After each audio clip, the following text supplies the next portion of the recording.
हैं आप सभी? मैं आशा करती हूँ सभी लोग स्वस्थ और प्रसन्न होंगे। आज हम हमारा पाठ पत्र लेखन को पढ़ेंगे और समझेंगे। आइए शुरू करते हैं इस पाठ को।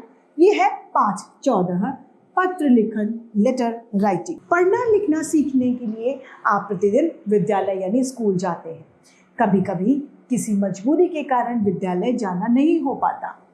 मजबूरी कई तरह की हो सकती है, जैसे कि बीमारी, घर पर कोई आवश्यक यानी जरूरी काम, शादी आदि में जाना, ये जरूरी काम होते हैं। यदि आपको किसी कारण से घर पर रहना पड़ जाए तो क्या आप विद्यालय में बिना बताए घर पर ही रह जाएंगे? आपको ऐसा कभी नहीं करना चाहिए। हमें विद्यालय में सूचना देनी चाहिए।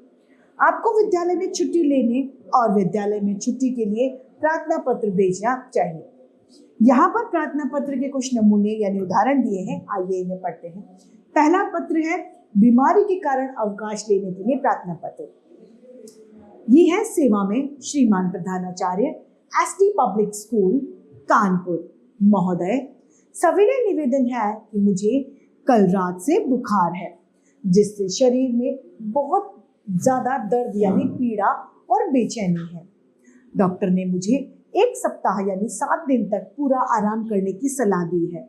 इसीलिए आपसे निवेदन है कि मुझे दिनांक, जो तारीख दी जाती है, उस तारीख से उस तारीख तक 1 सप्ताह का अवकाश प्रदान करें, यानी 1 तारीख से 7 तारीख तक का अवकाश हमें प्रदान करें। धन्यवाद। आपका आज्ञाकारी शिष्य विवेक गुप्ता। जो भी आपका नाम हो वो यहाँ पर लिखा जाएगा और आपकी कक्षा यानी क्लास, यहाँ पर दिनांक अर्थात तारीख लिखी जाएगी, पिताजी के हस्ताक्षर और आपका अनुक्रमांक यानी रोल नंबर आपका यहाँ लिखा जाएगा। है दूसरा पत्र जो है आवश्यक कार्य के लिए अवकाश हेतु प्रार्थना पत्र। ये है सेवा में प्रधानाचार्य जीवी पब्लिक स्कूल लखनऊ महोदय, सविनय निवेदन है कि मेरे पिताजी 4 दिनों के लिए नगर से बाहर गए हैं।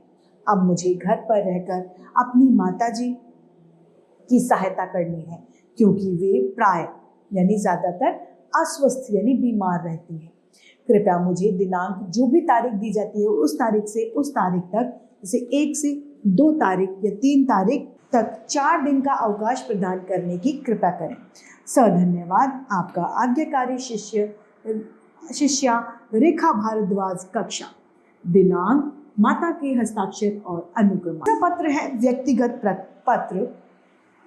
दूर रहने वाले सगे संबंधी, रिश्तेदारों, मित्रों या जान पहचानों में, परिचितों में भी कभी कभी अपरिचितों तक संदेश भेजने के लिए, उनकी कुशलता जानने के लिए पत्रों की मदद ली जाती है, यानी उन्हें चिट्ठी लिखी जाती है। ऐसे पत्र व्यक्तिगत पत्र कहलाते हैं। ये पत्र व्यक्तिगत संबंधों में लिखे जाते हैं। ये पत्र पोस्ट कार्ड या लिफाफे पर लिखे जाते हैं। पोस्ट कार्ड या लिफाफे पर पत्र पाने वाले का पता और भेजने वाले का नाम साफ साफ लिखा जाना चाहिए। जैसे कि अंत में सभी बड़ों को हाथ जोड़कर नमस्कार व छोटों को प्यार। पत्र का उत्तर शीघ्र देना। आपका मयंक गुप्ता।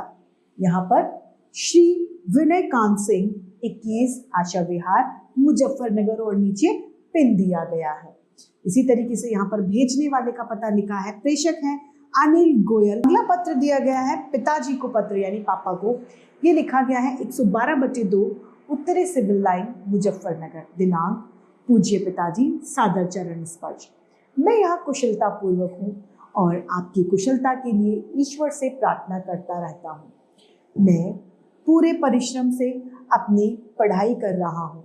अगले महीने मेरी अर्धवार्षिक यानी हाफ ईयरली परीक्षा शुरू होने वाली है। मुझे आशा है कि मैं अच्छे अंक लेकर परीक्षा उत्तीर्ण करूंगा। यहाँ घर पर इस महीने कुछ अधिक खर्च हो गया है, जिससे मम्मी को घर चलाने में कठिनाई यानी परेशानी हो रही है। इसलिए आप जल्दी से जल्दी 2000 रुपए भेजने की कृपा करें। प्रणाम, आपका बेटा दीपक। अब पत्र लिखा गया है मित्र को यानी दोस्त को। ये कह रहे हैं 187 साकेत प्रयागराज। दिनांक, प्रिय मित्र राजीव, नमस्कार। मुझे तुम्हारा पत्र कल ही मिला। यह जानकर बड़ी खुशी हुई कि तुमने अपनी कक्षा में प्रथम स्थान प्राप्त किया है। इसके लिए मेरी बधाई स्वीकार करो। मैं ईश्वर से प्रार्थना करता हूँ कि तुम इसी प्रकार उन्नति की सीढ़ियाँ चढ़ते चले जाओ। आंटी अंकल को मेरा प्रणाम यानी नमस्ते कहना। तुम्हारा अभिन्न मित्र अखिलेश। तो इसी के साथ पत्र समाप्त होता है और हमारा पाठ भी। मैं उम्मीद करती हूँ आप सभी को ये पाठ भलीभांति रूप से समझ में आया होगा।